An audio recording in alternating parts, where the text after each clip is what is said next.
Is Pope Francis shaking hands in Hungary with his successor?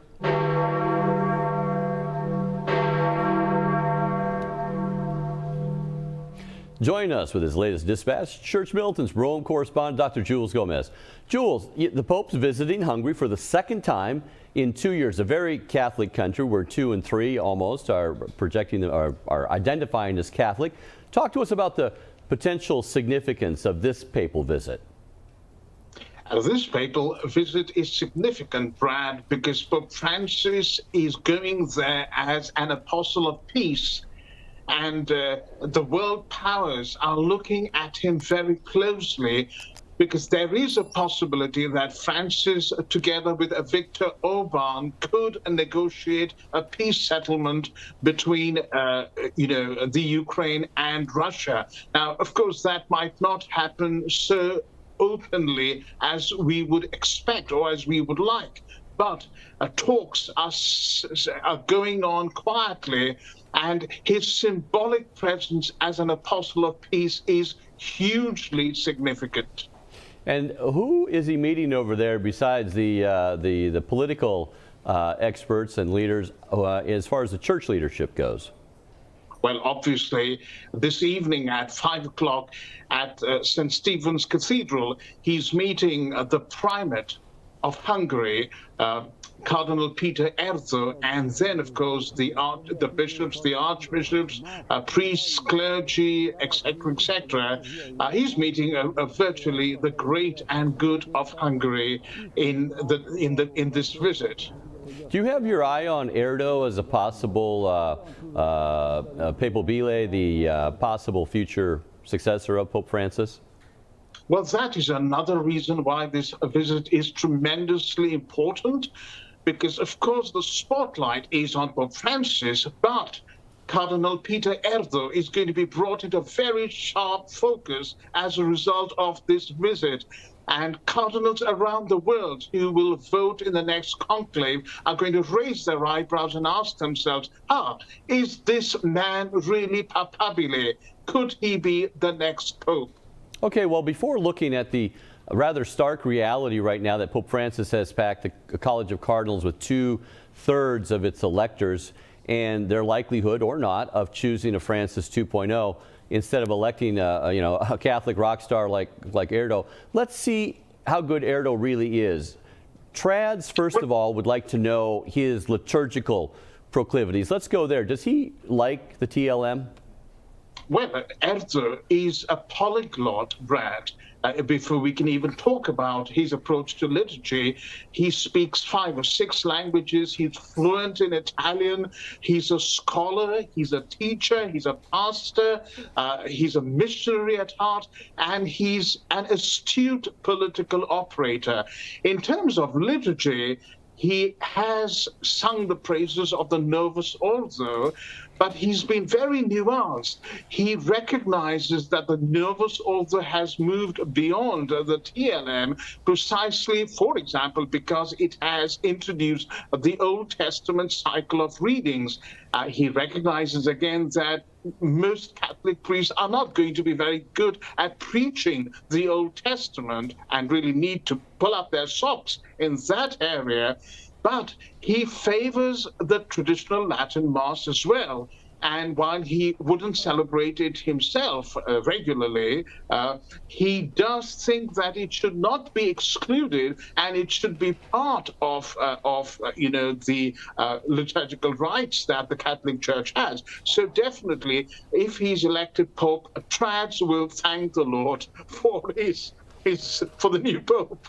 You know, that sounds like someone we'd always tout as an authentic liberal, someone who can breathe with both lungs there and not exclude something like the TLM just because there's something else out there. Now, the push back, let's shift gears for a minute. The push back for, it's coming back on ordaining females, getting from Germany and elsewhere, and also for a married clergy. You're talking about the Amazonian Synod and stuff. How's Erdő's view on the priesthood? Erdő has a very high view of the priesthood because he has a very high view of the Eucharist. And Erdő, while recognizing and thanking God for the married priesthood in the Eastern rites of the Church, would certainly not want to change this law for the Western rite of the Catholic Church and would want to maintain the discipline on celibacy. Women priests or women deacons are a complete no-no for Cardinal Erdő. Yeah, that should be a non-starter for any authentic Catholic. It seems how it's the Pope John Paul II slammed the door there.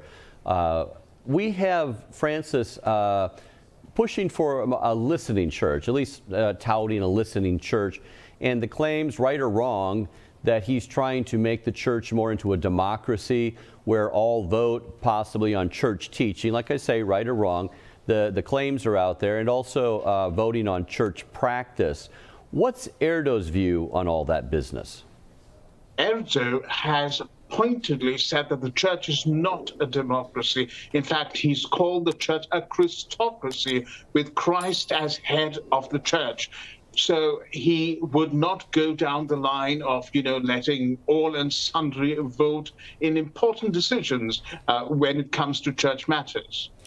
Okay, well, Rome is also pushing social justice issues, or at least talking about them a lot, such as climate change and immigration. Is Erdő focused more on the Christ's mission given to the apostles of saving souls? Well, in fact, that is the reason he became a priest, he says.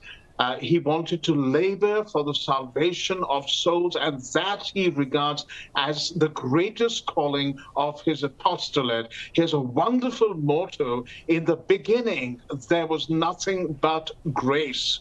And so he's very focused on the gospel, deeply rooted in Christ. He believes that every person should have a personal relationship with the Lord Jesus Christ, and Jesus should be the center of his life and enthroned as king of his life. He's also passionate about missionary activity. He doesn't talk much about climate change and all that sort of thing, but definitely he talks about mission, particularly to young people in Hungary. Although it is predominantly Catholic, people are gradually moving away from the church, and he wants to bring people back to the church, back to Christ. So he's passionate about evangelism. He has a nuanced view of dialogue with other religions, with other churches, for example, with the Orthodox churches, with Protestant churches, but very, very much in terms of evangelism and in terms of migration, as you asked. Again, that is something that might have put people off, because we all know that Hungary has been accused, particularly by Pope Francis, of closing the doors to unbridled immigration. But nevertheless, things have changed radically, because Hungary now has 1 million Ukrainian refugees. And that is one of the main reasons I think things will alter. The other cardinals might alter their view to Cardinal Erdő, who has been quite welcoming of these immigrants. He, of course, says that immigration should not be unrestricted. The people of a country should not lose their heritage and lose their culture. So he's not anti-Francis on migration, but he's very, very careful. Okay, that sounds interesting. Let's move into sexual issues for a minute. There's a rumor mill says the Pontifical Academy for Life, whether they will or not, may be crafting a document on contraception and maybe following the steps more of Amoris Laetitia, follow your conscience, instead of Humanae Vitae on intrinsic evils. What's Erdő say about contraception? Well, definitely a red line for Erdő on contraception.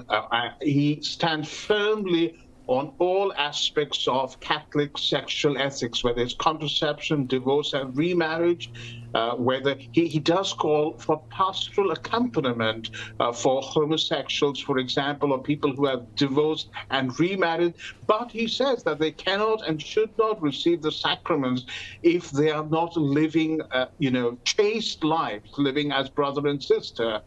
And therefore, while having a wonderful pastoral heart, which of course, Francis demonstrates or appears to demonstrate, Erdő is also categorical in his commitment to Catholic doctrine. Okay, so I guess we're going to, before we run out of time in the show, we have a $64,000 question here. Francis has put 2 in 3 cardinal electors in there. They're going to be deciding who the future pope is, along with the leftovers from Benedict and I don't know if anybody's old enough from John Paul II's era. But the fact is, what is Erdő's draw for those particular, the 2/3 of the cardinal electors who are put in by Francis? What's the chance that they would break for someone like Erdő instead of just picking, say, a Francis 2.0, just business as usual? Well, I think a lot of them recognize that Francis has been a wrecking ball to the church as they understand it. And people have been vastly disillusioned with his approach to making a mess, something that Francis himself has said. Brad, they want stability. Francis has put them on a merry-go-round ever since he took office. 10 years on a merry-go-round is a bit too much. And the Synod on Synodality, which doesn't seem to have any definitive outcome, is the biggest example of this. So they want to go back to quiet lives, to stability, to just managing their dioceses, having some sort of a doctrinal stability as well, even though they may be liberals. And Erdő seems a very good balance. He's a great administrator. They want somebody who is super intelligent this time. Erdő is a well-known author. He's a scholar. He's been an academic, a teacher at 2 of the most prestigious pontifical institutes in Rome. So he's very highly respected, but at the same time, he's not considered to be a hardliner like, for example, Cardinal Burke. And therefore, the pastoral side of him, combined with the rigorous theological, scholarly side of him, more importantly, again, the fact that he comes from a background where he has experienced communist persecution, and he's considered to be, the successor to that great hero of the Catholic faith, Cardinal Joseph Mincensti. And that is something of a very big draw in terms of voting for him. Yeah, and he was already tapped once by Pope Francis to be at the extraordinary Synod on the Family in 2014. So he's on Francis's radar himself. So, well, we may think that receiving a Pope who isn't a Francis 2.0 is a long shot, but at the end of the day, it's Christ Church, and he said the bark of Peter will never sink or go underwater. So stay on the boat and watch how Christ fulfills his promise. Now, as a programming note, Church Militant's Mic'd Up will be returning this Sunday, where David Gordon chops it up with conservative YouTube personality and young Catholic John Doyle on faith and the sports. So don't miss that. Thank you, Jules, for the great insights into an authentically Catholic cardinal like Peter Erdő. Thank you, Brad.